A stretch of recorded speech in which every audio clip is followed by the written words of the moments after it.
បាតុរទស្សនីជនជាទីមន្ត្រីដែលឯកឧត្តមបណ្ឌិតសភាចាហងជុនរិនឧបនាយករដ្ឋមន្ត្រីក្រសួងអប់រំយុវជនកីឡាបានអញ្ជើញបាទជាអធិបតីក្នុងពិធីបិទពិព័រណ៍ STEM នៅថ្ងៃទី10ខែកក្កដាឆ្នាំ2025ម្សិលមិញនេះដែលប្រចាំឆ្នាំលើកទី3បាទក្រោមប្រធានបទសហធម្មពលនៃការប្រើប្រាស់បច្ចេកវិទ្យាអប់រំនិងបញ្ញាសិប្បនិម្មិតក្នុងការបង្កើតបាទនូវគ្រូបង្រៀន Digital នៅកម្ពុជាដែលពិធីនេះធ្វើឡើងនៅឯបាទវិទ្យាស្ថានគរុកោសល្យបាត់ដំបងឯកឧត្តមបណ្ឌិតជារដ្ឋានាយកវិទ្យាស្ថានគរុកោសល្យបាត់ដំបងបានដឹងថាពិព័រណ៍ STEM ត្រូវបានរៀបចំឡើងក្នុងគោលបំណងសំខាន់ចំនួន4រួមមានទី1បង្ហាញអំពីសារៈសំខាន់ក្នុងការរួមបញ្ចូលបច្ចេកវិទ្យាអប់រំនិងបញ្ញាសិប្បនិម្មិត AI ទៅក្នុងការអប់រំ STEM សម្រាប់គ្រូបង្រៀនគ្រឹះស្ថានសិក្សានិងសហគមន៍2ដើម្បីបណ្ដុះគំនិតនវានុវត្តន៍នៃការប្រើប្រាស់បច្ចេកវិទ្យាអប់រំនិង AI លើកកម្ពស់វិធីសាស្ត្របង្រៀនសតវត្សទី21និងលទ្ធផលសិក្សារបស់សិស្សឆ្លើយតបនឹងបដិវត្តកម្ម Digital នៅកម្ពុជា3ដើម្បីផ្ដល់វេទិកាសម្រាប់ការចែករំលែកឲ្យដល់មាននវត្តល្អៗនៃការប្រើប្រាស់ទម្រង់នានានៃបច្ចេកវិទ្យាអប់រំនិងទម្រង់នៃបញ្ញាសិប្បនិម្មិត AI ដែលមានប្រសិទ្ធភាពក្នុងការរៀននិងបង្រៀនហើយនឹងការងារស្រាវជ្រាវនៅកម្ពុជា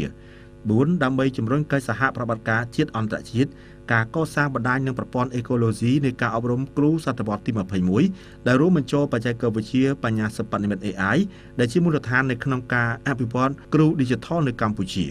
ឯកឧត្តមបណ្ឌិតសភាចាបានកោតសរសើរនិងថ្លែងអំណរគុណទៅដល់ថ្នាក់ដឹកនាំនៃវិទ្យាស្ថានគរុកោសល្យបាត់ដំបងលោកគ្រូអ្នកគ្រូគរុនិស្សិតគរុសិស្សនៃដៃគូអភិវឌ្ឍទាំងអស់ជាពិសេសរដ្ឋាភិបាលជប៉ុនតាមរយៈចែកការដែលបានបន្តគាំទ្រដល់ការបណ្ដុះបណ្ដាលគ្រូនៅកម្ពុជានិងជំរុញឲ្យពិព័រណ៍នេះជោគជ័យជួយបណ្ដុះគំនិតច្នៃប្រឌិតនវានុវត្តន៍ដល់គ្រូនិស្សិតប្រធានបទសហធម្មពលនៃការប្រើប្រាស់បច្ចេកវិទ្យាអប់រំនិងបញ្ញាសិប្បនិម្មិត AI ក្នុងការបង្កើតគ្រូបង្រៀន Digital នៅកម្ពុជាពិតជាឆ្លើយតបទៅនឹងបដិវត្តកម្មវិស័យអប់រំនៅកម្ពុជាសំដៅលើការប្រើប្រាស់និងការចេះទាញយកអត្ថប្រយោជន៍ជាអតិបរមានៃការរីកចម្រើនបច្ចេកវិទ្យាអប់រំនិងបញ្ញាសិប្បនិម្មិត AI លើកកម្ពស់គុណភាពអប់រំតាមរយៈការអភិវឌ្ឍបំណិន Digital ដល់គ្រូបង្រៀននៅកម្ពុជា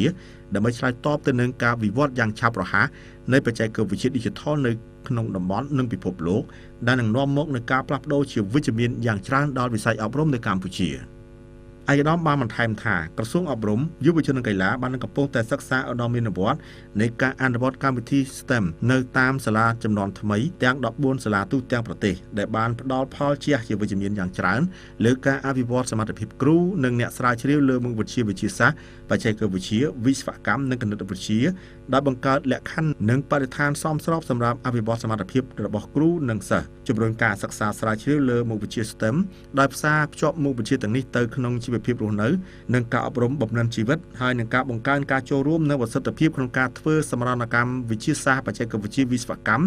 និងគណិតវិទ្យាក្នុងការអភិវឌ្ឍសង្គមសេដ្ឋកិច្ចដោយពេញលេញពីគ្រប់ភាគីពាក់ព័ន្ធ